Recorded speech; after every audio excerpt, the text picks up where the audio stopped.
I think that this Bronny James situation, I want to have a true conversation about Bronny James. Um, I'm not necessarily here to tell you whether or not he is going to be a great NBA player or not. That's not really like what I'm here to do. I'm not a scout. I don't know what a great NBA player looks like at 18 years old, or 19, 17. I can't tell you that. So that's not my that is not what I'm trying to do. I need to adjust my mic here a little bit, so forgive me. Um, but long story short, we've known the story of LeBron James Jr., aka Bronny James, for a while. You know, once you know, oh, LeBron James has got a kid, everyone's gonna pay attention. And once he got to high school, Sierra Canyon, all this stuff, he's been playing with some really good players. We've heard Gilbert Arenas talk about him and how he doesn't really exude that killer mentality that he has. He just doesn't bring it out, right? It's just kind of, he's very just even kill. And then when it's time, like, oh, I need to go kill, he can go kill, according to Gilbert Arenas. And so now the combine is going on. He went to the combine. He put his name in the transfer portal. I know that the coach at USC either resigned or was fired, but long story short, he won't be the coach. So he put his name in the transfer portal, but also put his name in the draft combine. He has until the 29th, which is a week and some change, to determine whether he's going to stay in the draft or he's going to go back to school. And if he goes back to school, he's in the transfer portal. He can be recruited, blah, blah, blah, all this stuff. And he'll probably be playing for somebody other than USC.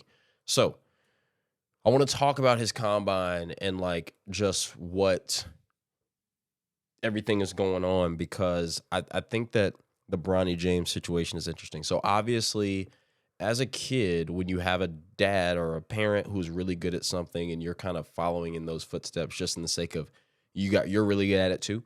And so you're going about it as well. You're going in the same profession, and you have a well-known parent who people revere, respect, and admire. You tend to get compared to them a lot.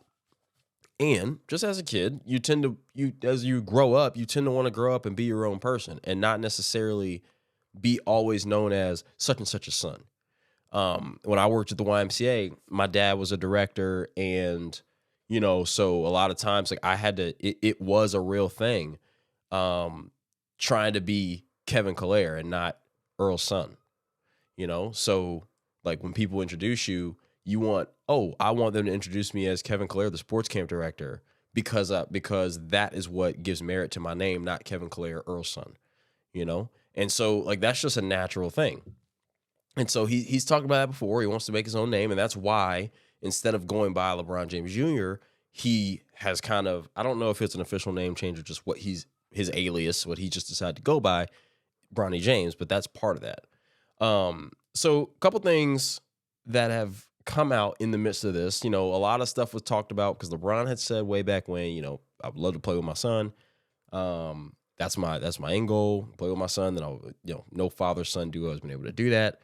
But he has kind of gone back and said, look, I'm not going to just go sign with somebody who drafts him, right? Because that just might not be right. Like if the I don't know, if the Utah Jazz draft Bronny James, I don't really think that LeBron wants to go play for the Utah Jazz, right? Like I don't think that that's a thing. And Bronny's same thing. He's not necessarily looking to play with his dad. He's looking to make his own name. He's looking to see if he can make it in this league, not having to be, oh, I got my dad beside me, right? One of the biggest things I thought was interesting that not a lot of people talked about when they would mention LeBron saying, oh yeah, I want to play with my son, is nobody like ever really talked about, what does your son really want to play with you? Because me as son, I don't think that I'd want to. I think that there's value in my dad being on the team, my dad who's been through all this, who's seen all this, who can really help me navigate the way certain things need to be navigated,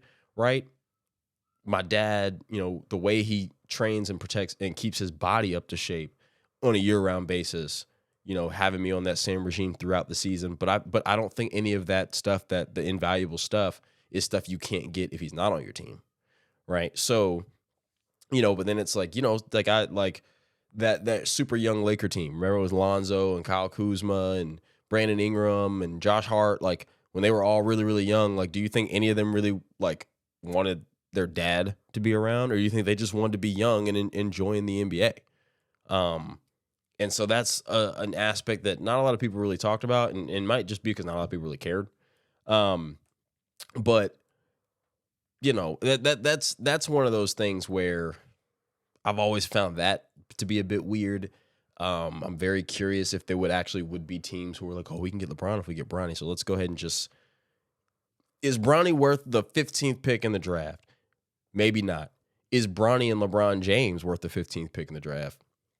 Absolutely. Especially if you're a team like, if you're a team on the edge, on the verge of making the playoffs, or you're the 9 seed. I'm trying to, of course, I can't think of the standings off the top of my head. Like Charlotte, if you're picking 5, who picks 5? It's not Charlotte. Detroit. No, Bronny and LeBron might not even be worth the 5th pick. Let me go look and see the standings just real quick so I can make sure that I have somebody. The Brooklyn Nets. Right. So if the Brooklyn, who finished 11, if they're like, we can draft Bronny and get Bron, does that put us in the playoffs? It probably does. Because really the LeBron James factor. But with that, LeBron being a free agent, you don't have to trade none of your assets the way you typically have to do with a lot of these guys, unless LeBron's still looking for monies. Chicago, maybe not, just depending on how they feel. Houston, you get LeBron. Well, you got a lot of young guys, and we still finished 41-41. We were nipping at the Warriors' heels for a while and kind of fell off down the stretch.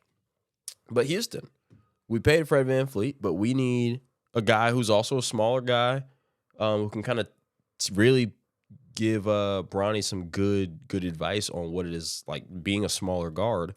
And you got LeBron with Jalen Green and Jabari Smith, and I mean you got Dylan Brooks there, so that's it could be a little bit of issue, but they've got money because they're all so young and they're not paying a lot of their stars. Would a Houston say, oh yeah, our pick would be worth Bronny if that meant you get LeBron too? Maybe. So I'd be curious if that were to happen. I want to get into some of Bronny's like combine numbers. He 40.5-inch vertical. I think that was good for 4th.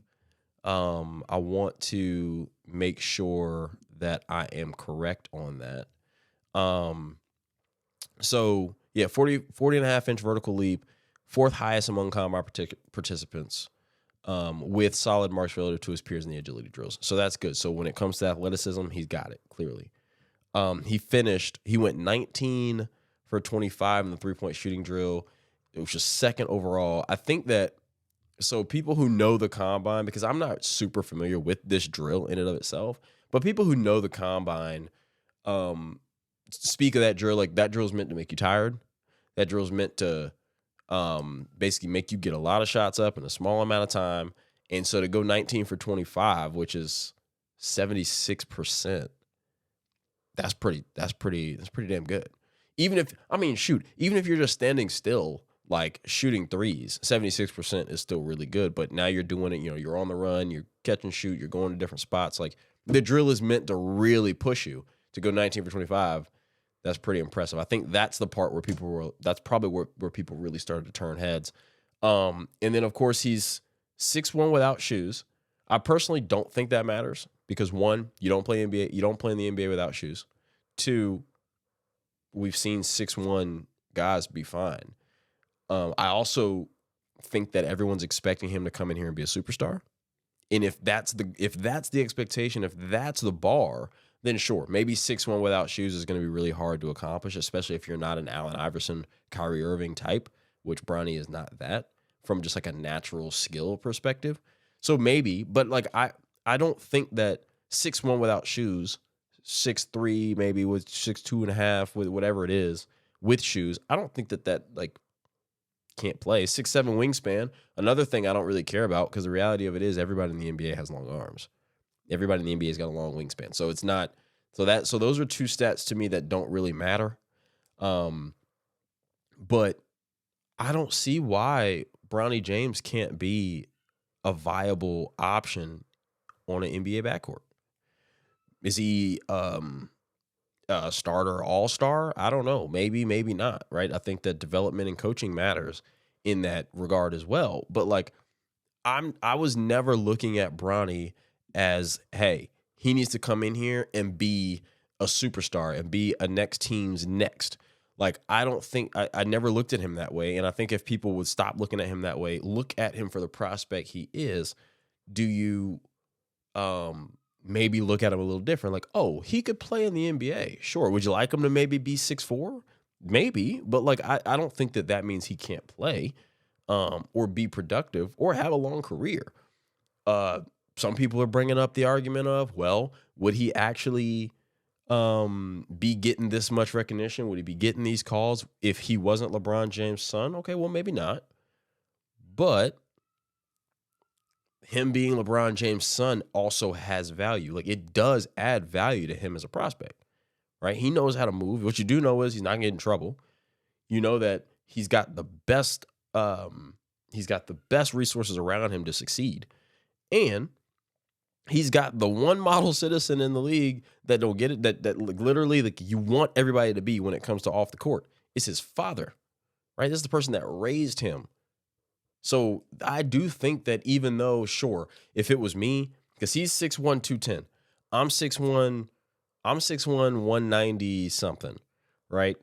And if it was me, I wouldn't have gotten a call to the combine because I'm just a regular dude who averaged a few points in college.